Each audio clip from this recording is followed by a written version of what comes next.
জানো, একটা মেয়ের জীবনের সবচাইতে তার আপন থাকে মা। দুঃখ, সুখ, হাসি, কান্না সব কিছু মার সাথে শেয়ার করে।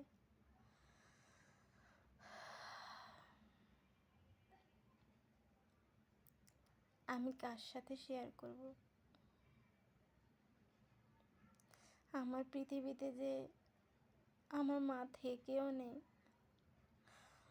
কখনো 1 মিনিট ফোন করে বলে না আমি কেমন আছি। মাঝে মধ্যে বাবা ফোন দেয়, হিংসার জন্যে না। আমার মা এতটা সরল সহজ, মোবাইল টিপতে জানে না, মোবাইল চালাইতে জানে না। জামাইয়ের সাথে যদি মেয়ের ঝগড়া হয়, আমার শাশুড়ি কি সুন্দর করে বুঝিয়ে দেয়।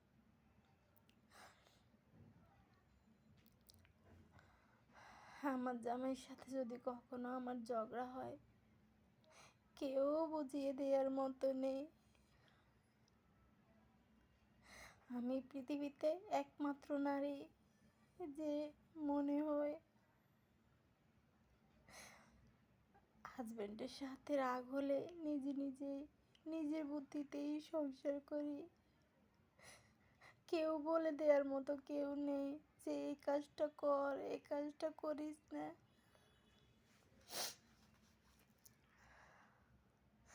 কেউ আমাকে বলে দেবার মতো কেউ নেই।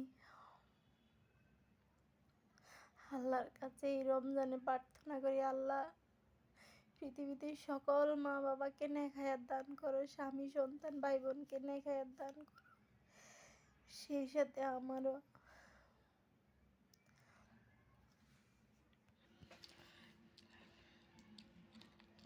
বিয়ের পরে যদি শ্বশুর বাড়িতে কিছু হয়, দুঃখ সুখ মানুষে মার কাছে বলে।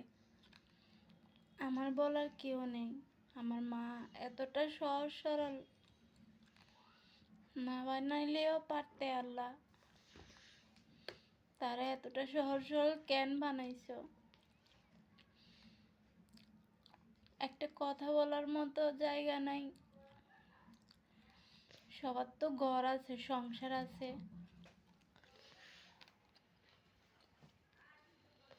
আমার ঘর নেই, সংসার নেই।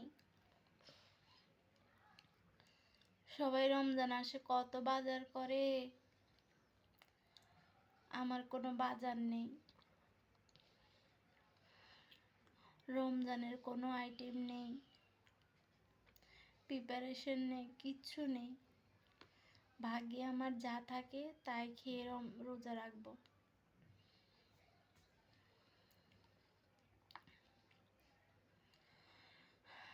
আমার জীবনটা কেন এমন হয়ে গেল?